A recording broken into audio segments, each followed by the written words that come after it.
Bienvenidos a un nuevo programa de personajes de la Venezuela virtual. Esta vez estoy con Silvana Gómez Mercado. Se encuentra en Cracovia, en Polonia, no muy lejos de aquí. Y bueno, vamos a escuchar un poquito cómo es la vida ahí, qué hace, etcétera. ¿Cómo estás, Silvana? Muy bien, muchas gracias por la invitación, Jorge. Excelente. Bueno, acá en Cracovia, ahorita disfrutando de la entrada del otoño, ¿no? Gracias a Dios no tenemos tanto frío, pero está muy agradable estos días. Ujú, Bueno, este año estuve en Cracovia, me pareció preciosa Cracovia.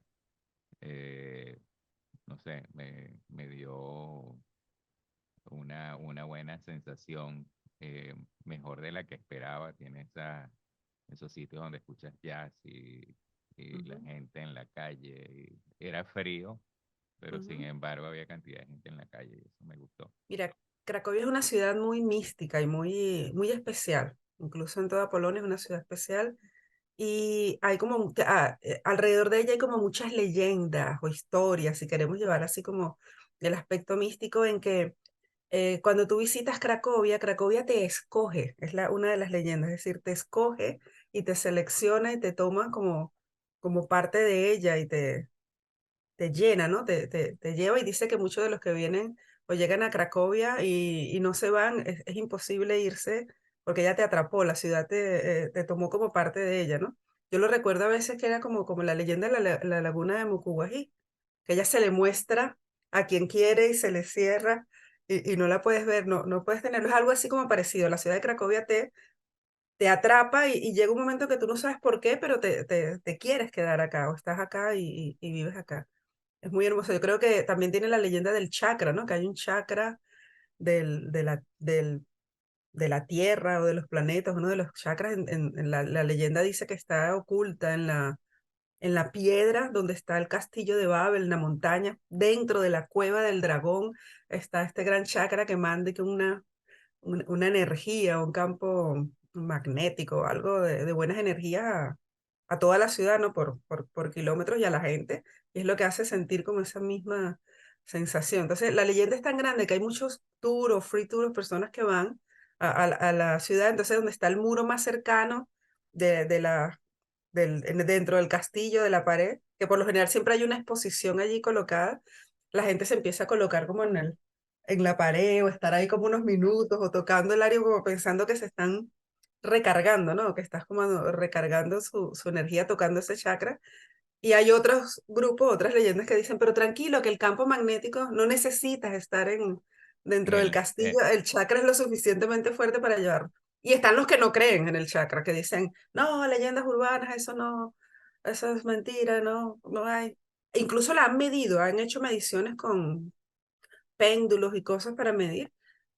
Hay los más científicos, en algunos dicen que ese cambio, esa energía es que puede ser que hay corrientes submarinas o hay cambios energéticos debajo en ese aspecto en esa parte de la piedra que modifican, ¿no? Los movimientos, pero bueno, de que vuelan, vuelan o como dicen, ¿no? Esa parte energética.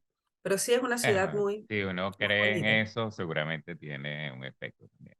O sea, es Sí, tiene su cuestión efecto, pero de... lo que no se puede negar es que es una ciudad muy hermosa, muy bonita, igual como la gente. Es como lo bonito de Cracovia, o lo que encuentro, ¿no? En este caso de esta región, es que es una ciudad cosmopolita, internacional, con muchas apertura multicultural, internacional, la ciudad de la literatura, en este caso, y de la cultura, declarada por la UNESCO, pero al mismo tiempo es muy pequeña, muy familiar, muy local. Entonces, en ese contexto de que tú te sientes como una ciudad es grande, global, multicultural, pero al mismo tiempo es un nicho, es pequeño, es como un grupo de familia, como un pueblo, en el que siempre interactúas o puedes encontrarte con tu mismas personas siempre. Por ejemplo, la señora del kiosco te reconoce y siempre es la misma, la que te vende el pretzel, donde compras el periódico, donde tomas el café. Si vas a la misma hora o por ejemplo, eres muy puntual en tus horas, puedes coincidir con las mismas personas en el tranvía para ir al trabajo y casi como vecinos conocidos, como que de rostros familiares que encuentras y junto con los turistas o la gente que va. Entonces es algo que te sientes como muy rápido, muy fácilmente, como sentirte en tu casa o muy cómodo, ¿no? En ese sentido. Qué bien, mira, bueno, y hablas el polaco? Oh, bueno, el polaco es una de las lenguas más difíciles en principio del mundo. Lo hablo un poco, es algo lo comunicacional, lo necesario para poder desenvolverme, ¿no? En Polonia. Pero quisiera hablarlo muchísimo mejor, para mí es un reto, quiero como hablarlo perfecto, perfeccionarlo, pero sé que a veces es como una expectativa o una aspiración muy grande, difícil, a veces un poquito de cumplir. Y para el trabajo que en inglés, El trabajo más que todo en inglés, en algunos momentos en español. Hay una gran comunidad hispanohablante y polacos hispanohablantes que hablan español, pero dependiendo es como diferentes espacios o nichos, ¿no? Cuando es en inglés, cuando puede ser en español, la comunicación en español y en la vida cotidiana, en cosas, el polaco básico, ¿no? En este caso para comprar, ir al banco, comunicarte, el médico.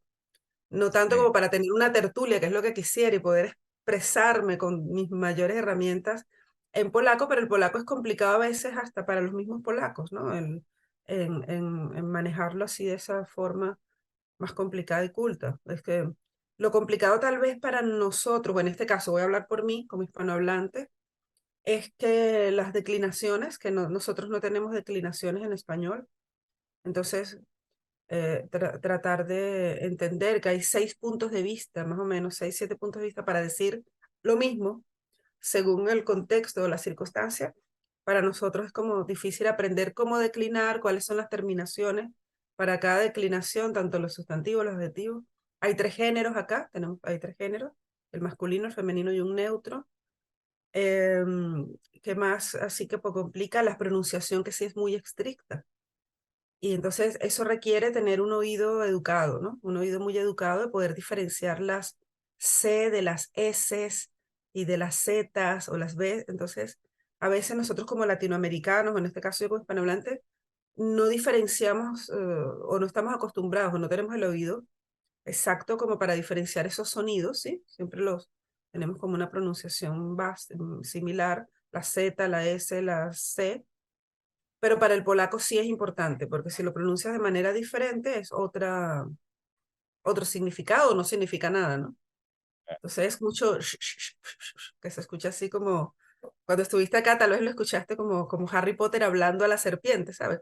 Sí, sí, algo así. Suena así como un susurro, suena como un susurro, pero es muy Mira, bonito, es una lengua muy bonita. y bueno, estás ahí en la universidad y para entraste, digamos, a nivel ya de que ya te habías graduado, a decir que no tuviste que pasar por materias eh, necesariamente como para adquirir o necesitar el nivel del polaco como prerequisito. Sí, bueno, en principio yo vine como profesor visitante a la Universidad Gallalónica en ese contexto. Y así fue, bueno, fueron dándose muchas circunstancias, ¿no? Que pasaron igualmente tanto en Venezuela, en lo personal o en general, situación país, como O acá, sea, mientras y estaba ahí ya entraste, en la digamos, universidad. entraste en inglés. O sea, no tenías Sí, que tener el prerequisito en este de... caso el requisito polaco no, entre de- inglés y español, ¿no? Porque fui la primera de las profesoras que se inauguraba, en este caso en los estudios latinoamericanos, con algunos cursos en español, ¿no? Ujú. Para los estudiantes que estudiaban los latinoamericanistas, ¿sí? Que estudiaban para América Latina.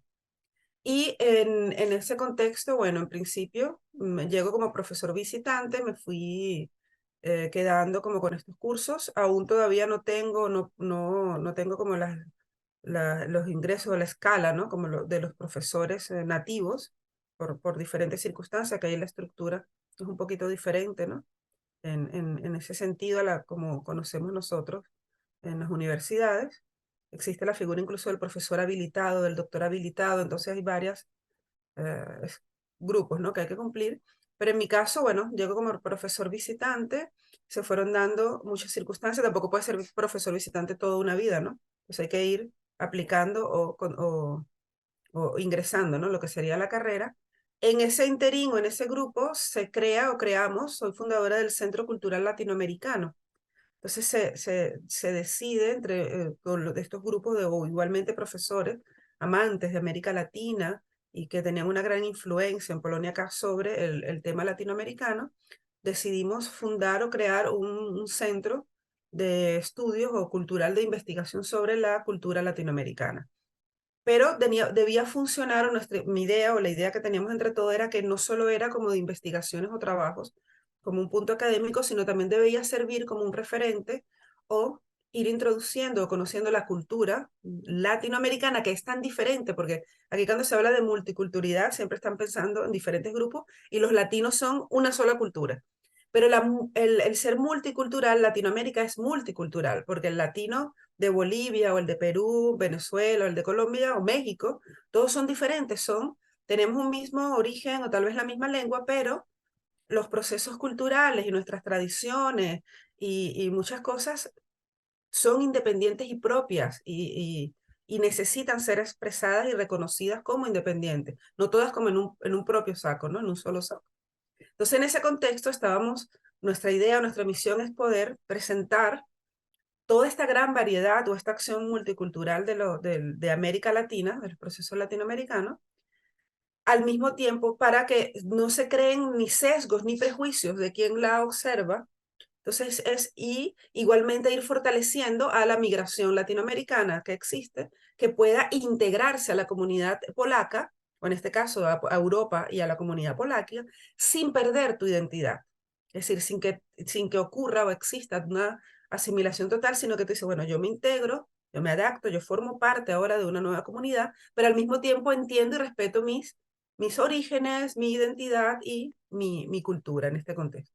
Y apoyo también como para estas familias que son mixtas, que puedan tener como un espacio de poder compartir con los hijos tus tradiciones, ¿no? Entonces tienes un hijo polaco y quieres recordar el Día de los Muertos y quieres explicarlo, pero tú se lo cuentas, pero no lo puede vivir o no lo ha visto, sí. No hay un espacio que le permite, mira, este es el altar, estas son las acciones, así se hace el pan de muerto, y lo puede ver, o el Día de las Velitas, si es en Colombia, o la preparación de las hallacas, o cada una de estas tradiciones de que lo corresponden de cada uno de nuestros países, ¿no?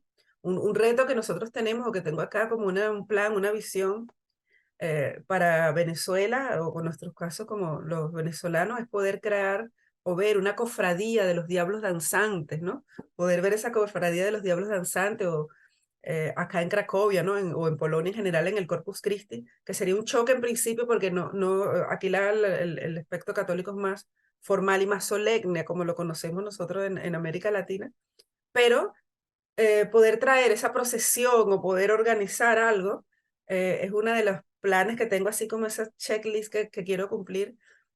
Hemos hecho, sí hemos trabajado en la elaboración de máscaras y hemos visto algunos documentales y los jóvenes preparan algunas máscaras y vemos la similitud entre el dragón de Cracovia, rojo y similar en el proceso a nuestro dragón o nuestros diablos danzantes, ¿no? En algunas cosas, en este elemento. Tal vez también comparamos la burriquita con el iconic, que es algo parecido acá más histórico, no, contextos históricos diferentes, pero como personaje similar, ¿no? Bailar sobre un caballo, esta burriquita o esta laiconi.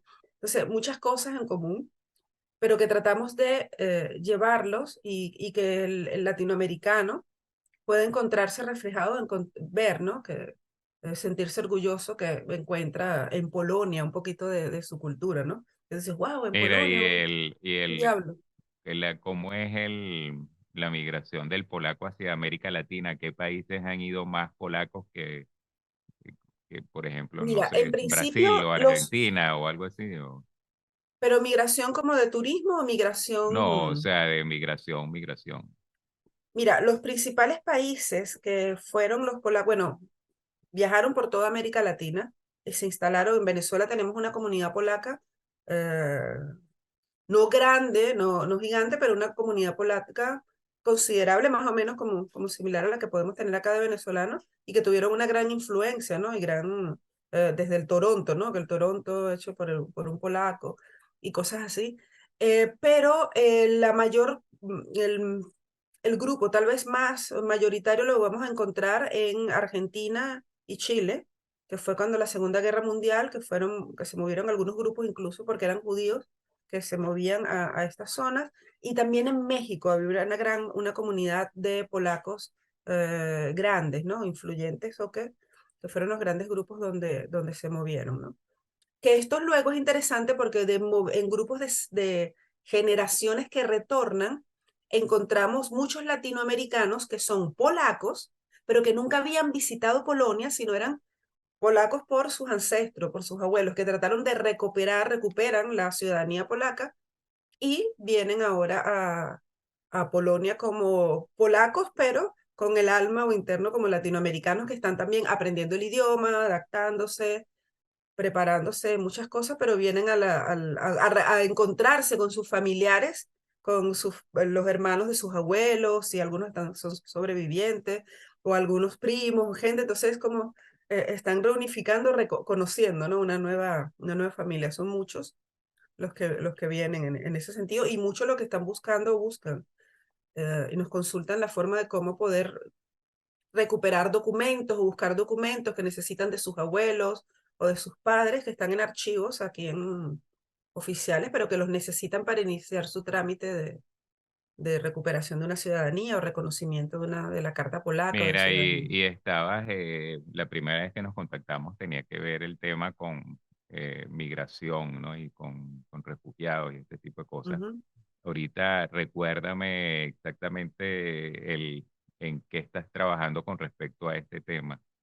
Sí, mira, estamos en la Universidad Económica de Cracovia, hay el Mm. centro Caspar, que es el que se trata de estudios de demografía y de religión y migración, igual con el Observatorio de la Migración en general de la Universidad Económica de Cracovia y de la Universidad Jagellónica.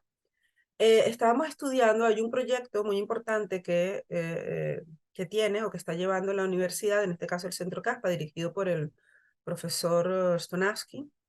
El proyecto trata sobre un estudio sobre la crisis migratoria de América Latina y en este caso el caso venezolano. Iniciamos con el caso venezolano sobre los procesos migratorios, ¿no? Y si esta crisis o la situación migratoria venezolana podía desencadenar en una crisis global. En esa, el gato pasa, aquí tenemos a Yagoda, que escucha cuando estoy hablando y quiere también venir a saludar. Entonces, este estudio sobre la crisis migratoria tiene varias áreas que estamos desarrollando y una de ellas es las estrategias de adaptación y, y afrontamiento de la migración venezolana, ¿no? En el visto de que no existían o no existen como estudios realmente sobre Venezuela como grupos o procesos migratorios. Sí existen y sí conocemos la vasta experiencia de Venezuela como recepción de migrantes, ¿sí? Y cómo eran sus políticas públicas, cómo eran las estructuras y cómo podían ser los procesos de adaptación, incluso las leyes, qué tan fácil o qué tan difícil era el proceso legal de obtener una visa o una ciudadanía o una residencia venezolana a estos grupos migratorios, pero no existía o no existe porque no se había presentado la circunstancia de estudiar al venezolano como migrante y cuáles eran sus procesos, sus estrategias de adaptación cuando llegas a los diferentes países, cómo es tus procesos previos de preparación, por qué escoges a determinado país, cómo te preparas, qué documentos te llevas, luego cuando estés allá, qué estrés te genera tomar esa decisión, porque es un cambio total de vida, ¿no? De poder decidir, instalarte. Qué tan fácil es encontrar vivienda, qué tan fácil es poder educarte, qué tan fácil es trabajar en tu carrera o en tu área o reinventarte. Existen herramientas para que puedas reinventarte, para que puedas adaptarte. Todos esos procesos o estrategias de afrontamiento del estrés, estrategias de adaptación cuando llegas a otro país, cómo se consolida una diáspora o la diáspora tiende a desaparecer o se asimilan. Es decir, estos estudios es lo que estamos levantando porque no existen o no existían eh, sobre venezolanos en ese sentido. Pero Entonces, tienen, o sea, esa es una actividad que tú tienes que es aparte de este centro, digamos, aparte de del centro, sí, mi Latinoamérica. trabajo en la universidad, o mi Ok. investigación como Y, investigadora en la universidad. y ese trabajo no se limita solamente a al estudio del fenómeno venezolano, sino también tiene otros fenómenos, o sea que tú puedes, en cierta forma, cotejar cuál es la diferencia entre, por ejemplo, el fenómeno venezolano con respecto a otros pueblos y esas cosas. Sí, sí, porque hay diferentes estudios que podemos ver cómo los diferentes procesos, en este caso de los latinoamericanos, con diferentes códigos culturales, como lo Mm. vamos yendo, o con otras migraciones, ¿no? Porque podemos compararlo con la migración de Ucrania o la migración siria o de otros países, ¿no? De otros procesos, en este caso migratorio, o como códigos culturales de integración o de adaptación, ¿sí? Es decir, cómo te adapta. Igual eso debe dar conclusiones para nosotros poder asesorar o conseguir, decir, cuál es la mejor forma de integrarse, de adaptarse, o encontrar cómo debe la necesidad de ese soporte psicológico o apoyo psicológico o necesidad de ayuda psicológica por el duelo migratorio, por cada una de las circunstancias que tiene cada persona, ¿no? Entonces, y que es necesaria, porque ese estrés afecta directa o indirectamente tu construcción de identidad, ¿sí? Porque Mira, estás ya construyendo algo nuevo. una pregunta que a lo mejor te saca un poco del tema es, a mí siempre me llama la atención, bueno, han habido el fenómeno este no es, de la esclavitud en el mundo americano que se populó de esclavitud, digamos, proveniente de África, ¿no? Eh, ¿En qué sentido eso se ha revertido? Porque tenemos que esto de que tú dices que, bueno, ahora están llegando las migraciones ah, de europeos de vuelta o cosas así, por ejemplo, a Polonia, a otros sitios. Ha habido también una búsqueda del africano, del afroamericano con respecto a sus raíces africanas. Han habido vueltas al continente, vueltas a sus raíces, o eso no ocurre. No he encontrado, no hemos visto, debe ocurrir esa acción de proceso, pero no como en un elemento tal vez masivo, ¿no? Como lo estamos viendo como proceso migratorio. Porque fíjate que tal vez lo estamos viendo ahora a la inversa, ¿no? A los países que tenían colonias o que eran grupos coloniales en determinados países de África o más que todo en naciones de África que ahora retornan y tienen como, o que no quieren, no retornan, sino que buscan mayores oportunidades, buscan oportunidades en los países que lo colonizaron, estos grupos de colonia, como van a Bélgica, van a Alemania, van a Los Francia, van a une estos el grupos idioma y esas en cosas, ¿no? España que los unen esa forma el idioma o que se sienten como una deuda histórica o existe esa forma de justificación histórica de ir, ¿no? Estos flujos o estos movimientos, ¿no? Que se van llevando Pero yo, por ejemplo, veo, bueno, hasta una estos gente lados.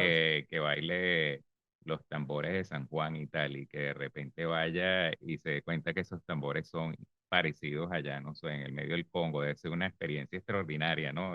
Sí, Aunque no hables el idioma y no, pero ¿no? me E imagino que incluso eso debe hay ser unos, buenísimo, ¿no? sí, ¿no? Y es como en la forma de identidad, es que como lo que lo lleva realmente, porque ahí en el fondo también está algo como una impronta una impronta interna que lleva a cada quien en la sangre ese gen, porque no se puede negar, ¿no? Llevar sangre de este mestizaje tan grande que esa impronta se activa cuando escuchas el tambor.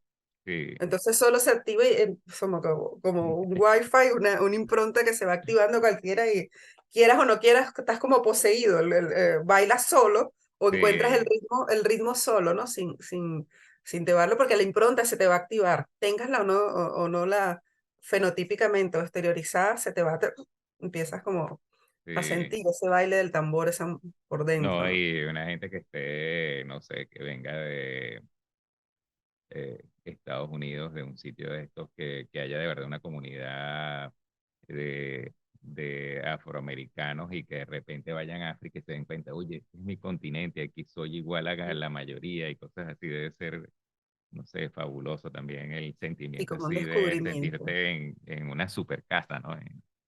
Sí, bueno, es que todos formamos, ¿no? Como uno, una gran red en ese contexto, tanto en tiempo, temporalmente, como en físicamente, ¿no? En espacio, ¿no? Y algo interesante, que es lo bonito que podía encontrar y que es algo que también nosotros explicamos o llevamos con Centro Latino cuando hablamos, por ejemplo, cuando tomamos no solo los casos pero voy a poner ejemplo el caso de Venezuela como que soy venezolana y parte de esta entrevista es venezolano, ¿no?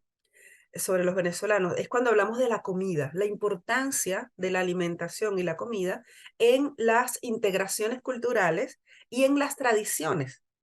Es decir, nosotros hacemos actividades, digamos, como comidas con historia o alimentos con historia, la gastronomía con historia. Entonces, todo lo que está detrás de esa mezcla de alimentos, de los procesos, de cada uno del platillo, ¿no? Ese plato que nos conocemos, ¿no? Entonces, por ejemplo, tenemos la historia cuando hacemos lo de las hallacas, el pabellón, o todos estos alimentos, de cómo los ingredientes vamos enriqueciéndolos con diferentes, de muchos países, que en ese momento, cuando están preparando el platillo, lo vas llevando, porque llevan especies que eran de la India o especies que venían igualmente de África, que no se conocían en el continente americano, pero forman parte del ingrediente esencial de esto y la mezcla, ¿no? Con cada uno de estos sabores, en el fondo están contando también una historia y tienen siglos y tradiciones que en el momento lo estamos también apropiando y construyendo, ¿no? Porque ¿cuál es la diferencia entre una yaca y un tamal? O cómo era el proceso de que casi que el guiso de la yaca es casi que la mesa de de Navidad, o en este caso de Navidad de España, ¿no? Española, que tiene los jamones, va a tener las pasas, va a tener las aceitunas, todo esto es el pollo, los pimientos, todo eso, menos camarones para que no, o las gambas para que no se intoxique el guiso, ¿no?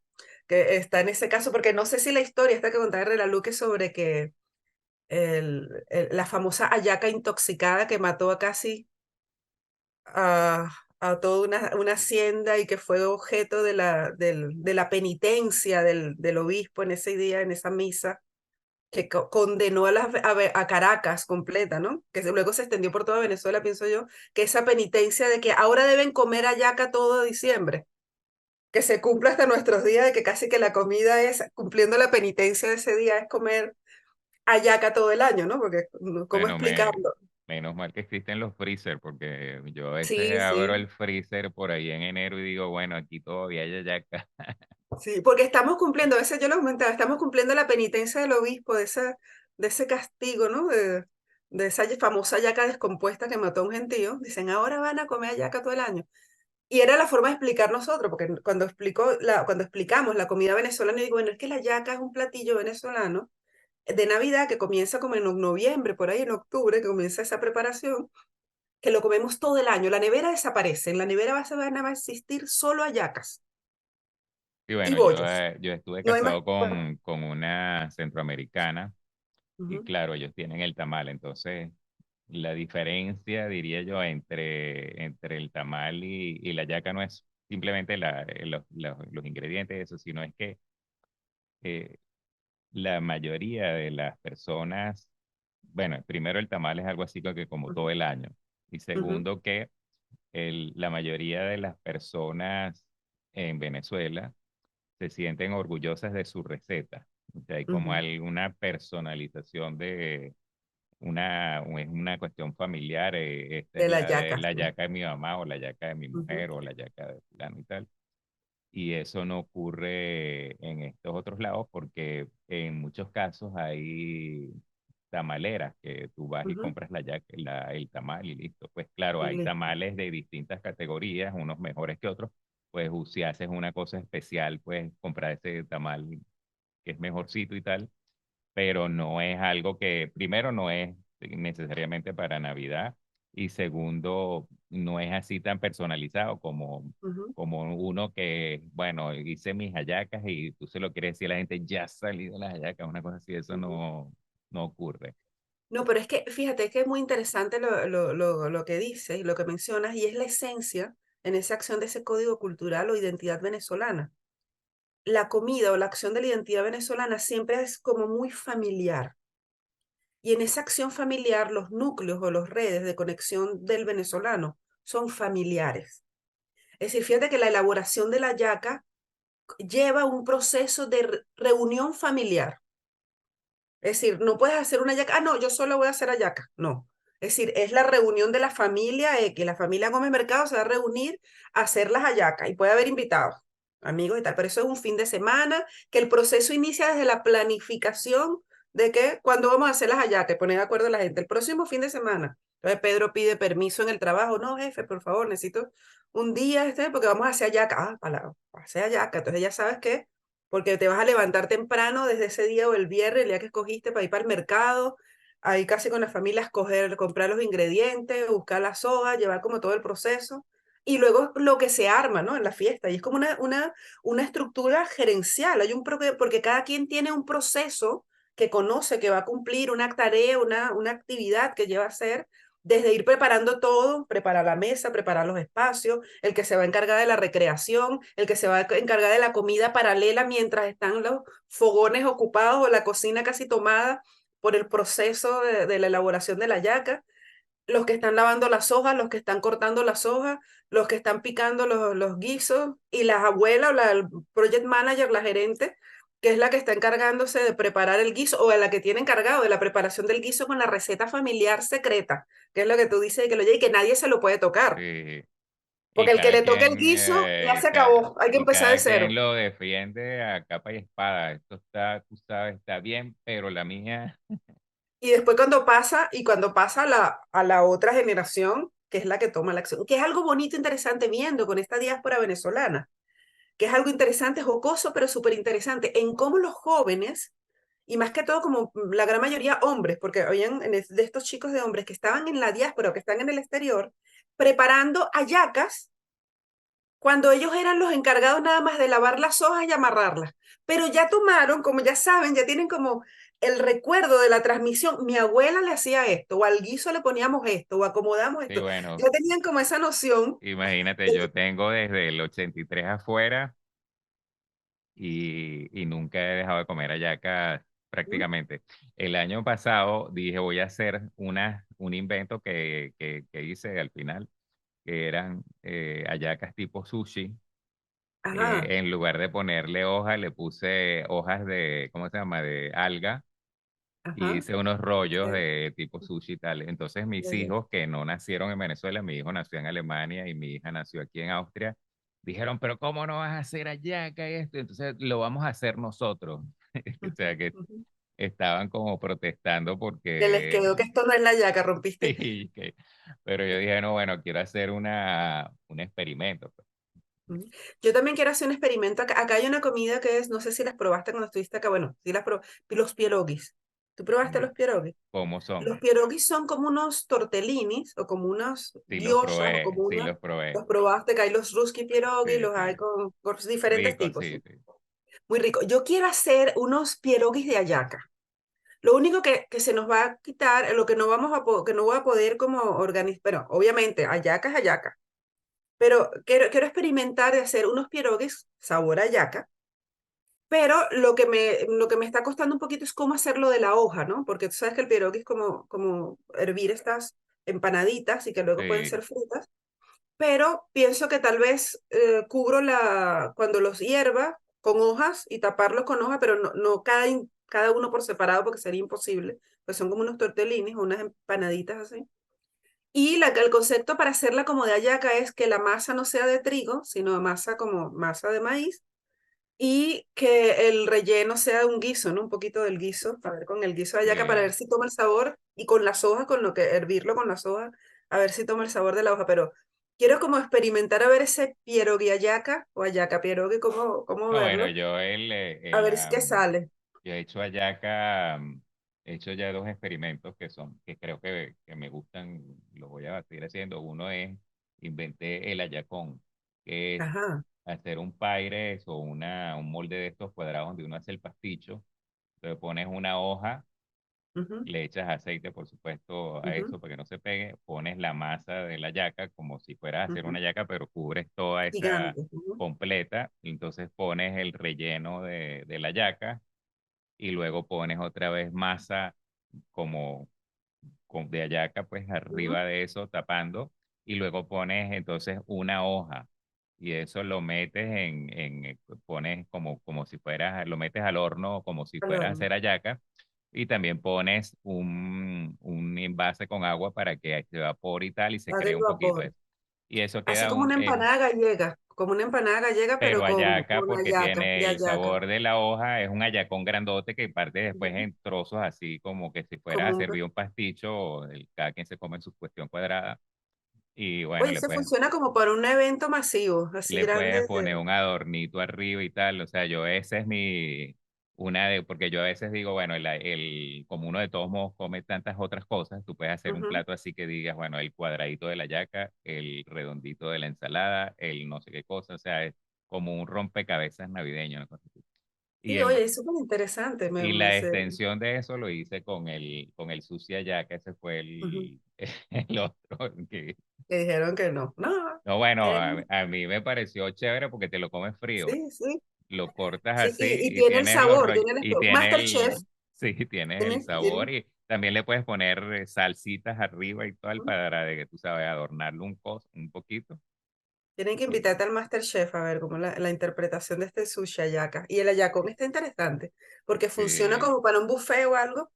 Tal vez lo que te práctico, quita, lo que te práctico. elimina es tal vez te quita la posibilidad de desarmar la yaca, tal vez, esa acción de Sí, desarmarla, bueno, de tienes no congelarla y que no se te resbale en el plato la bueno, yaca. yo lo veo desde el punto de vista de salud.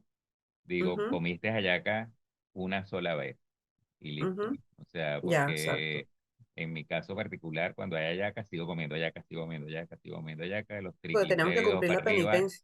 los triglicéridos para arriba y Tenemos que cumplir tal. la penitencia. Fíjate Sí. que aquí hay una ensalada, la ensalada de gallina, es exactamente igual, aquí la tienen en Polonia y gran parte aquí es eslava. Se llama ensalada rusa, ensaladilla rusa, pero sin el pollo o sin la gallina. Entonces, a mí, yo lo que he hecho en algunas ocasiones así en emergencia, que no he tenido tiempo de preparar la ensalada de gallina o algo, o no quiero hacer como tanta, compraba la ensaladilla rusa, compro la ensaladilla rusa, hago esa trampa y le agrego el pollo.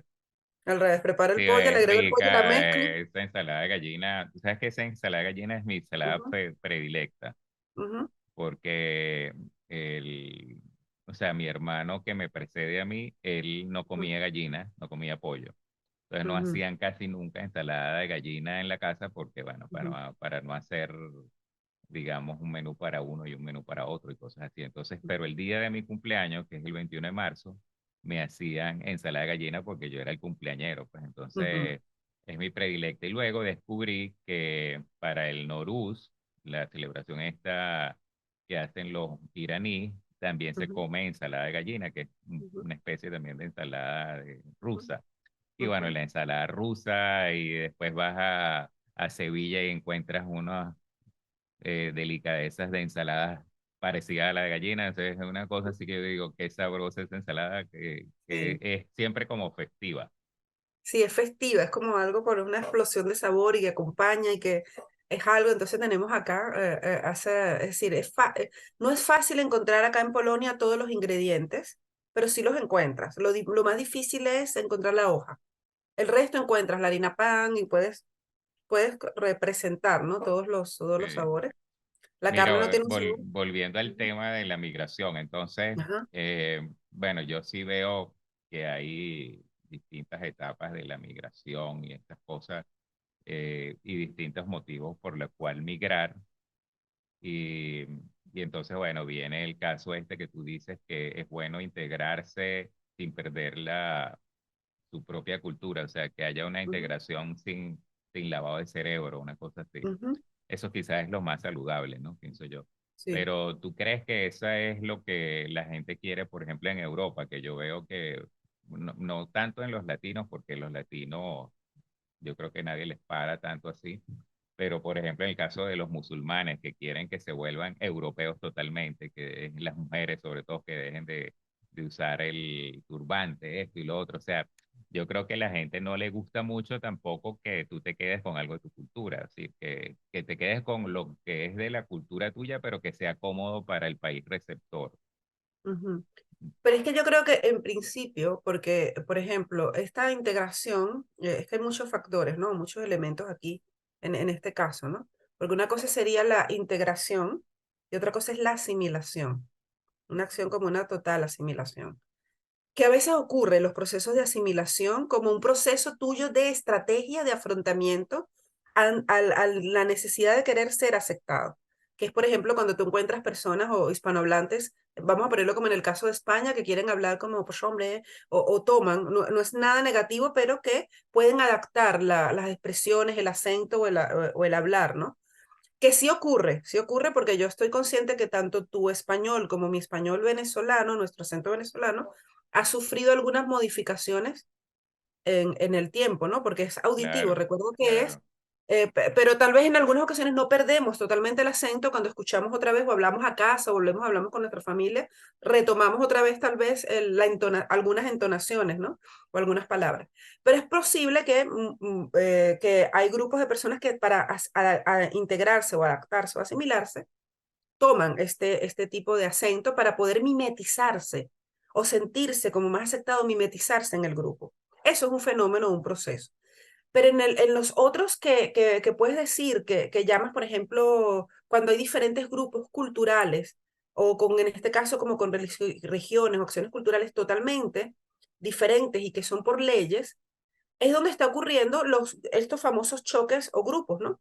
Porque sí debería permitirse al primer grupo que se integre, debe integrarse en la legislación o en la estructura, te vas a integrar al nuevo país de acogida, te estás integrando al país de acogida, y eso significa que no necesariamente tienes que perder tu identidad y que deberías conformar tus acciones identitarias.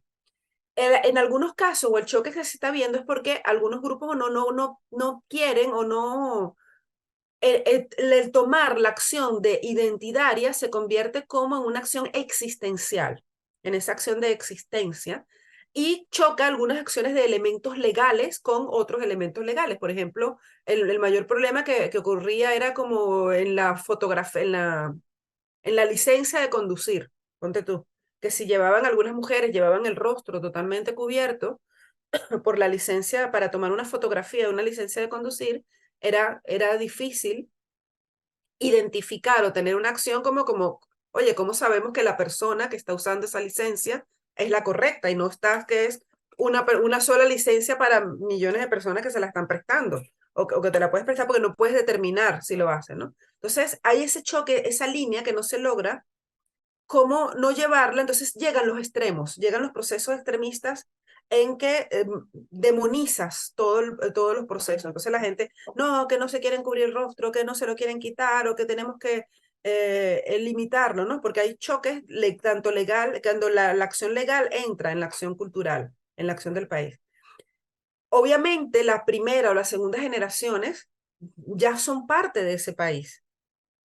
Entonces surge como ese otro tercer grupo cultural, ¿no? En esa acción de ese grupo, que son parte del país, pero al mismo tiempo la pregunta es, ¿ellos aceptan o se sienten parte de ese país? ¿O todavía existe una acción o una renuencia, una negación? Es donde entra allí las estrategias de integración por parte de los estados, con esa acción de formación o elementos de ciudadanía Sí, para poder hablar, porque son choques. hay ciertamente en algunas actividades hay como conflictos de intereses y cosas así, Ujú, pero si una persona y su familia se quedan en el otro país, traen sus ingredientes. Entonces, por ejemplo, en estas discusiones que tengo yo a veces con venezolanos o con amigos y eso, bueno, dicen, por ejemplo, se está llenando Europa de extranjeros, ujú. nos estamos llenando de extranjeros, hay cantidad de musulmanes, hay esto, pero eso es lo que hay. O sea, se supone que para el año 2050, según las Naciones Unidas, el 82% del crecimiento demográfico de las grandes potencias económicas dependerá de la cantidad de migrantes que puedan recibir o no, porque son sociedades que van en detrimento, digamos, Y demográfico. demográfico de su propia gente, en Ujú, teoría, pues ya en el 2050 ya, esta gente ya será gente de ese lugar. Entonces, bueno, ¿qué vas a hacer? El mundo sigue dando vueltas, o sea, ujú. Es una nueva reingeniería social o una nueva reingeniería en esa eh, acción migratoria vas a en poner los filtros de procesos. religiones, vas a poner filtros de raza, ¿qué vas a hacer? O No, sea, la situación estaría allí en las políticas públicas por parte de los estados en cómo reorganizarían o cómo redistribuirías eso. Por ejemplo, si los nacionales, es decir, hay que ver cómo aumentar las tasas de natalidad en algunos procesos y con incentivos para esas tasas de natalidad, es decir, brindando oportunidades a las personas, a los nacionales que puedan poder tener más hijos, ¿no? Que puedan existir realmente desde va a el haber punto de vista de ellos. otro tipo de gente, porque no lo vas a poder evitar, pues. O sea, No, no lo van a poder evitar porque son generacionales. Es sí. decir, si se empieza en este momento, hoy, imagínate que empezamos hoy, que empiezan con una política de incentivo, algún estado de incentivar tu natalidad local para equilibrar o tú compensar tu acción de tus nacionales con locales, tú sabes que esos ciudadanos son 21 años. Tienes que esperar 21 años para tener y empezar a tener los hijos desde ya para que en 21 años tengas lo suficiente. Pero entonces tienes que darle los incentivos necesarios de vivienda, incentivo de cómo va a ser el proceso de educación, cómo va a ser el costo de la vida para tener estos hijos, ¿no? No, Para poder tenerlos, y ¿no? estos hijos que van a nacer van a coexistir con otro tipo de gente que ya Van a están ahí coexistir con otros. y Ujú. ya no van a ser igual que tú. O sea, nunca se va a regresar al punto de origen. En Estados No, que ya no es posible. Unidos, Por eso es que no hay cambio. en Estados Unidos se supone que ahorita la población hispana es algo así 18-19% y esa gente se van a seguir reproduciendo y van a seguir llegando Ujú, gente. Eh, Eso no lo puedes evitar, o sea, eso es así. Y en algún momento, pues, estará será parte de la canasta de influenciadores de que ya lo son, ¿no? ujú, De la cultura y de todas esas cosas, ¿no? Ya tienes a Jennifer López, a Shakira, a cantidad de gente meneando el esqueleto por ahí y la gente bailando ujú, a ese ton, a ese son. Ya las tuviste en el Super Bowl, por ejemplo. ujú. Sí, porque entra el nivel de masa crítica, es decir, de cuánto es la población, ¿no? El número de poblaciones pueden convertirse en esa acción de mayoría, ¿no? Con esa acción. Pero interesante es cómo va surgiendo una nueva cultura. Y en esa acción de cultura, porque es como ellas tienen el toque del sabor latino, pero al mismo tiempo quieren tener una acción de otra cultura, de acción americana, ¿no? O de esa nueva identidad, esa nueva nación, ese nuevo grupo, ¿no? Que está surgiendo y que se está llevando. Pero el problema que veíamos era en esos grupos o no de asimilaciones, porque fíjate que aquí se están mezclando y está surgiendo uno nuevo. El problema está cuando el otro quiere imponerse, uno quiere imponerse sobre el otro Pero en no fíjate permitir que la creación de que surja naturalmente yo creo que esa eso adaptación. ocurre de alguna forma u otra, ocurre lo que va a pasar. Por ejemplo, yo siempre digo, en la capital de todas las ciudades europeas hay una iglesia plantada en la mitad que es el orgullo de esa ciudad. Y esa Ujú, iglesia viene de una cultura que viene del Medio Oriente, de Jerusalén.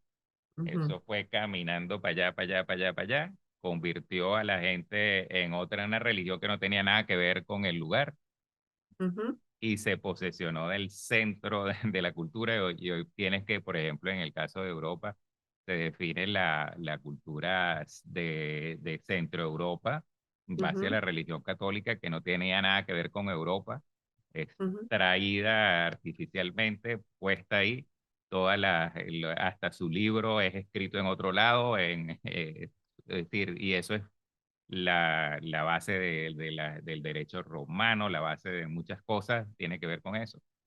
Y bueno, es así. porque O fíjate, sea, para que sea proceso, en ese caso, proceso cultural tuvo una influencia en varias cosas. Manejaba la ciencia, manejaba las leyes, manejaba la cultura, manejaba las acciones para poder tener esa transformación, ¿no? Esa acción de esa penetración en modo de civilización o de vida.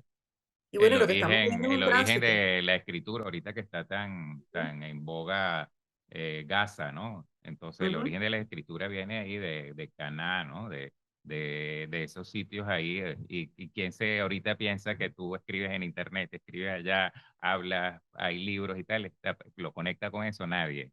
Pero eso Nadie, viene ¿no? de Y la ahí. inteligencia artificial, ahora estos códigos de programación de cuántas lenguas hablas, que es Sí. algo ahora interesante, porque hablando con el idioma, ahorita que mencionas la escritura y las formas de comunicarse, los lenguajes ya formales o escritos con reglas gramaticales, fíjate que ahora aparecen nuevos lenguajes. Yo puedo decir, no, yo hablo inglés, hablo polaco, hablo español, hablo tal, pero hablo Java y hablo el AS tal y tal. Ahora son nuevos lenguajes de comunicación, ¿sí? Sí. De cómo hablar, cómo ni comunicarse. Y si lo llevamos a lo nuestro, a lo biológico, el ADN tiene un lenguaje también y unas reglas gramaticales para una acción. Entonces nosotros somos como un libro viviente, una creación, en esa acción porque también tenemos un lenguaje, un código, algo que nos fue como programado, ¿no? Esa acción de esos lenguajes comunicacionales que a veces pasamos desapercibidos, ¿no? En Sí, yo cómo pienso que entenderlo. a veces, claro, el ser humano trata de preservar y tiene ciertas, digamos, formas también de manipular cosas que no siempre van para lo mejor. Por ejemplo, eh, hay gente que opina que la educación se debería liberar de tal forma de que hoy en día que tú tienes la posibilidad de autoeducarte, que tengas más bien como una guía, pero que no te pongan el freno de una, ¿cómo se llama? De una currículum, sino que tengas como un autocurrículum, una cosa así. Y eso te avanzarías mucho más rápido y cosas por el estilo. Es decir, que yo pienso que eh, las cosas, por eso digo, las cosas van a suceder como tienen que suceder, pero el control de preservar culturas y eso a lo mejor atrasa algunas cosas, no sé. Sí, es que hay que verlo, es que como te digo, es un proceso multifactorial en muchas cosas que no pueden solo enfocarse en un lado. Porque si bien es cierto, puede ser muy positivo y un avance muy rápido, ver tú crear tu propio autocurrículum o autoforma, también tiene un elemento que te sesga o te limita en algunas acciones. Porque digo, voy muy rápido, pero es porque fueron las metas que me establecí o lo que quiero hacer son estas, tal vez son más cortas, pero me deja tal vez por fuera otras que no estoy incorporando o no estoy metiendo o no estoy considerando, porque tal vez no las consideré, pensé que esto me retrasaba mi avance o me permitía o me estaba obstaculizando llegar y resulta que tal vez sí eran necesarias. A veces cosas que consideramos que no son importantes o que tal vez nos retrasan en algún caso, no es solo que nos retrasan, sino que nos están formando, capacitando o llenándonos de un tipo de información que necesitamos, ¿no? O Y algo que bueno, yo necesitamos. diría que ahí lo importante es que si se llegara a eso, pues que hubieran como los arquetipos de los orientadores, o sea, la gente que se oriente, bueno, esta gente lo está haciendo así, están aprendiendo esto, yo voy para allá, y que esta gente sean tan pujantes que arrastren y Ujú. que, o sea, la dinámica de la vida sea la que te arrastre, y si el problema que existiría es si esos no existen o se vuelven mediocres, entonces todo puede retroceder o estancarse. Sí, sí, es lo Pero, que va a pero, pasar. pero también, Puede pasar. pero también los currículos de las universidades y los colegios no se actualizan con la velocidad que es necesario y todas estas cosas. Eso también es una realidad. Sí, porque tienen tenían unas formas o tienen unos procesos de irlos midiendo porque los miden con otros tiempos, ¿sí? Como Sí, miden como que para poder ver, ponte tú, como lo que pasa es que el retraso en ese aspecto de los currículos es para poder medirlos. Entonces tú no puedes medir la efectividad de algo si no ha pasado el tiempo con lo que lo estás midiendo, ¿no? Para ver qué es la influencia, lo que te hablaba como de acción generacional. Tiene que terminar la generación, no puede empezar hoy y a los 6 meses me lo cambio porque no puedo medir qué tan efectivo fue el conocimiento anterior con el otro. Entonces, como dices, bueno, el que inició con este currículum tiene que terminar con este. Y sí, ahora viene el nuevo, tiene que ser con otro porque tenemos que poder medir cómo fue esa influencia o esa acción del conocimiento, tienes que tenerlo completo, porque fue diseñado desde la lección 1 hasta la última, cómo iba a ser esa dosificación o cómo iba a llevar, ¿no? Esa etapa de aprendizaje. Es complejo porque la dinámica, yo siento que las personas ahora quieren como muy rápido, ¿no? Entonces, los tiempos igualmente se están acortando, como lo que comentábamos del tiempo, entonces quieres ver resultados más inmediatos en procesos o necesitas la satisfacción o el resultado inmediato en procesos que tienen otro tiempo, ¿no? Es decir, yo creo que en este mundo sí, que una revolución de la medicina es que puedas reducir la gestación humana a menos de 9 meses, porque entonces tú le estás viendo, coño, se tarda 9 meses en crecer, si lo pudiéramos hacer en 3, entonces fíjate, ya podemos tener más personas y más horas en 3 meses, entonces son procesos que tenemos que no podemos adelantarlos ni retrasarlos, porque no puede ser que no quiero que dure 10, ya no funcionó. No claro, te dura pero, porque pero, no, yo, pero yo lo veo ni así menos. como que nosotros nos estamos expandiendo con tecnología o nos estamos, digamos, aumentando, así como hay la realidad aumentada que existe hoy en día, también existe el ser humano aumentado. Por ejemplo, ¿quién no hace uso hoy en día de Google o hace uso de su celular para mantener información, las fotos, los libros, etcétera? Ujú. Entonces, eso también tendría que tener consecuencias en la forma como la gente aprende y se va es ilógico La diferencia, exacto, que no pero incorpore eso, ¿no? la diferencia está, hablando en el lenguaje informático, la diferencia está en el hardware, como en este equipo, ¿no? En esa computadora. Es decir, nuestra computadora orgánica tiene otros procesos, otros tiempos como para ese procesamiento de esa información en unos tiempos, en unos lapsos, con unos neurotransmisores químicos o no que necesitamos que varían, no tanto como en lo exterior de esta expandida. Es decir, la rapidez o la acción de conexión o el manejo gran amplio de información que puede mantener la red, o en este caso del Google, no podemos compararlo, no podemos asimilarlo con la forma de tenerlo dentro de este Harvard, ¿no? Que es donde choca, que uno es la impotencia y la frustración que tú dices, esto lo hice más rápido, pero ¿cómo lo llevo? Es decir, porque si quisiéramos llevar todo el conocimiento que está en este momento en las redes, en los servidores, en Internet, llevarla a nuestro cerebro, la única forma de introducir nuevo conocimiento es leyendo, una acción de lectura y estudiándolo. Y tenemos una limitación física Bueno, del proceso, en pero esos procesos de yo lectura o diría de introducción de información. yo diría que lo que la gente tiene que trabajar es en llegar a niveles de conciencia superior, pero digamos, no necesariamente tú tienes que acumular información, sino tienes que poder con este nivel de conciencia superior evaluar la información que existe externamente. O sea, incluso hay gente que dice que la memoria no está solamente en ti, sino que está en el ambiente donde tú estás y que tú simplemente la conectas. Ahora ese ambiente no solamente son las piedras, las casas, las formas, sino también tienes esta parte que es virtual, ¿no? Entonces yo Ujú. pienso que, no sé, me parece que los sistemas educativos ahorita ya deberían tener la inteligencia artificial incluida en la mayoría de las cosas, porque ya vas atrasado. O sea, Sí, porque pero lo que sí es cierto es que tú necesitas, para poder crear, necesitas información y poder procesarla. Entonces, lo único es que no podemos, en eso sí, yo soy un poco crítica en este sentido, es que no podemos utilizar la información totalmente que está externa, como que si fuera en los servidores externos, como que si fuera ah, un disco externo que voy a poner a mi disco duro. Es decir, yo tengo que introducir o tener una base, tener conocimiento para poder juzgar y tienes que tener una acción y poder llevarlo, ese que es nivel la de construcción de conciencia, pensamiento, exacto, ese nivel llevarlo, de pero para conciencia, llegar a sí. ese nivel de conciencia y poder construir este pensamiento, yo tengo que tener una base para poder crear y construir, que es tanto con vocabulario como con ideas, como con conceptos, para construir ese pensamiento crítico, ¿no? Con diferentes etapas. Pero si no tengo la base suficiente, no puedo crear ni ser crear un elemento crítico, ¿no? En ese contexto. Entonces, ahí es donde está la lucha o el reto, ¿no? De ver cuál es el punto del equilibrio perfecto, de llevarlo y luego cómo instrumentalizarlo y materializarlo para que sea accesible a todos y poder obtener ese beneficio para todos, ¿no?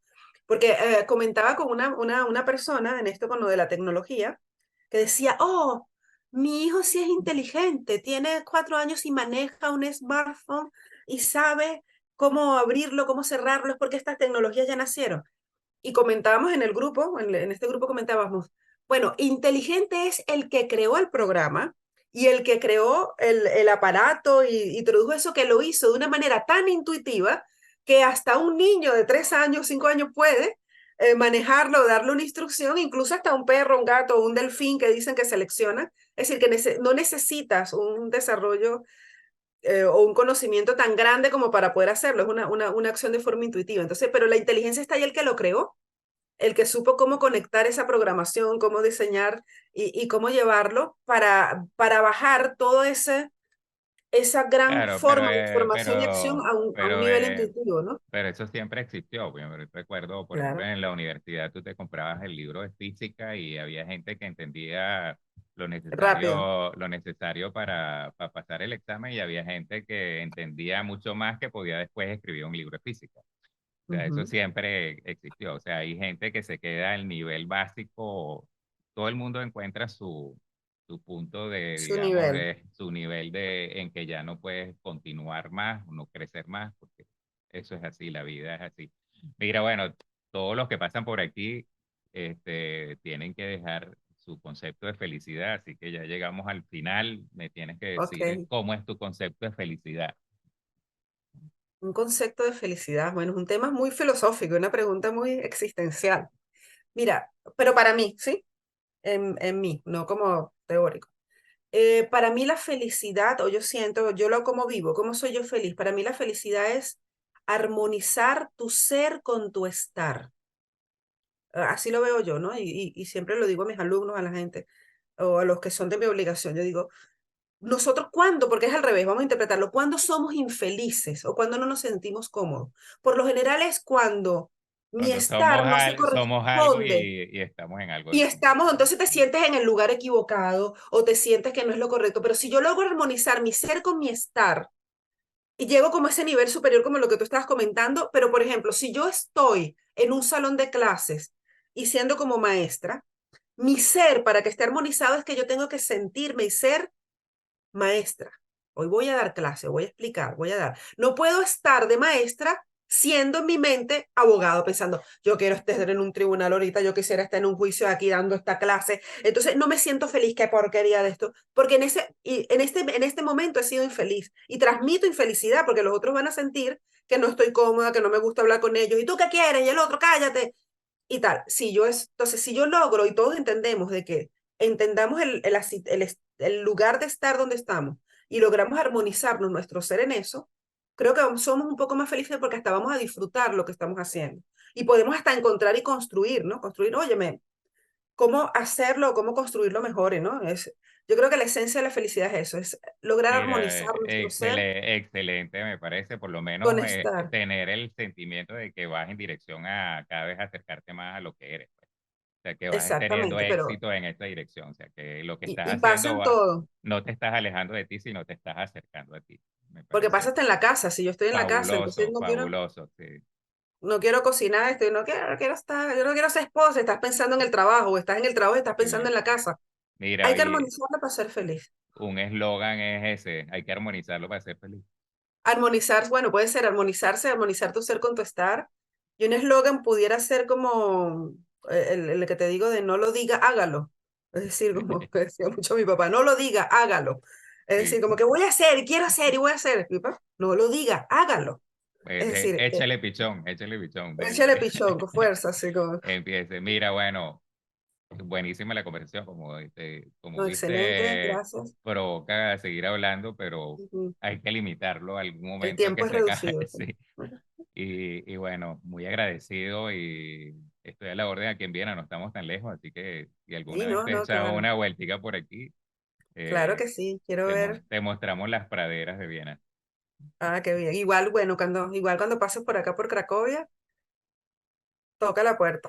Tocar para ver. Hay muchas cosas que conocer acá, ¿no? Y que ver que quedan ocultas. Ujú. Buenísimo, vamos a medir allá Vale. la piedra esa.